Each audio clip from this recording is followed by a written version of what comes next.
One of the things that really impressed me when I was a kid at school, I can remember the science teacher, his name was Mr. Jordan. And Mr. Jordan took a gallon can like this.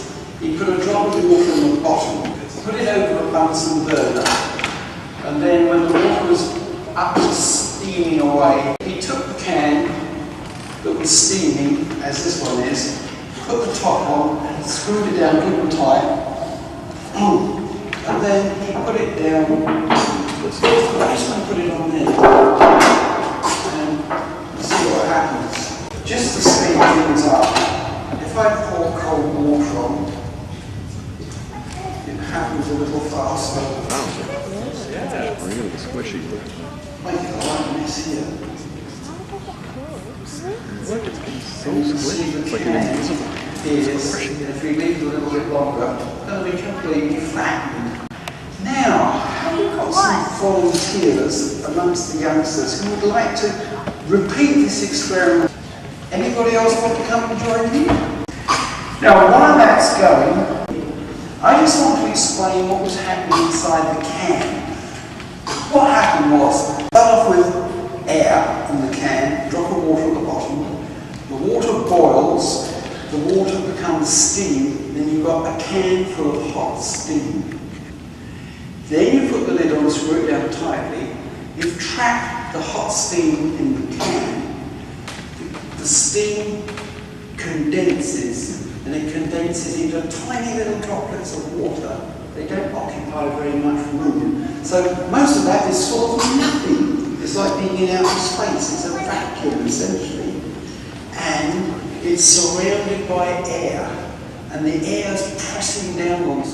Air pressure, because of the density of air, allows things to fly.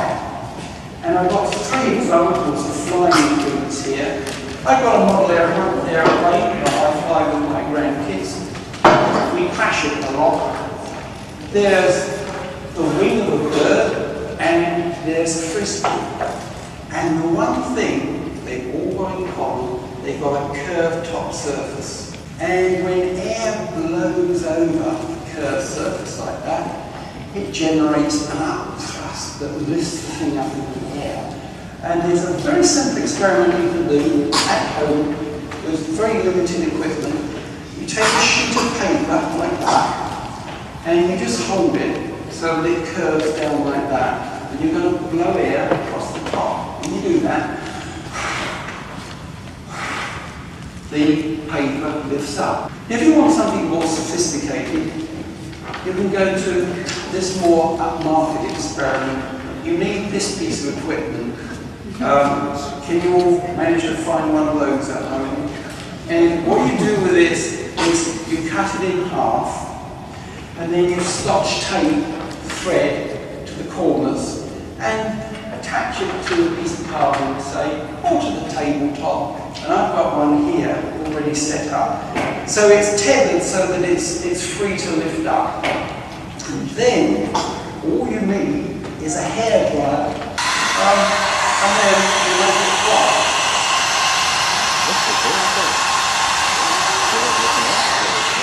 Anyone want to try?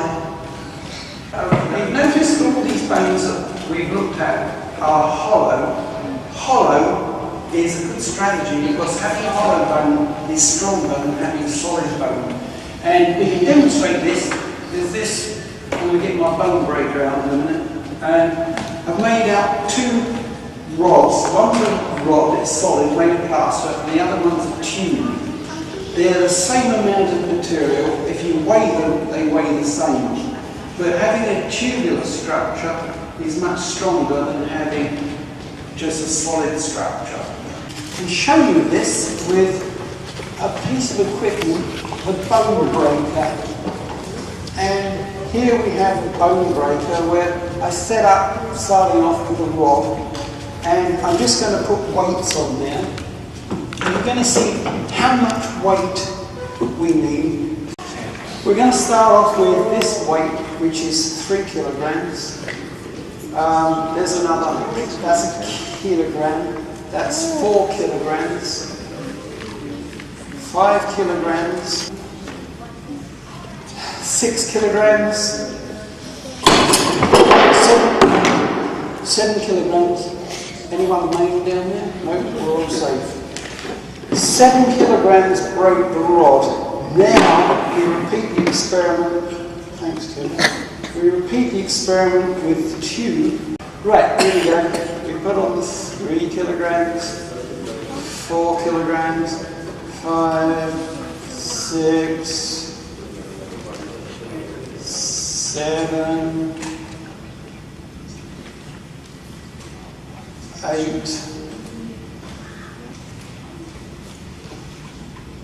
9. I'm asking for trouble balancing it like that. 10. Dare I bend down and get another one? Doesn't look very safe, does it? I wouldn't be allowed on the building site, I don't think. 11. 12.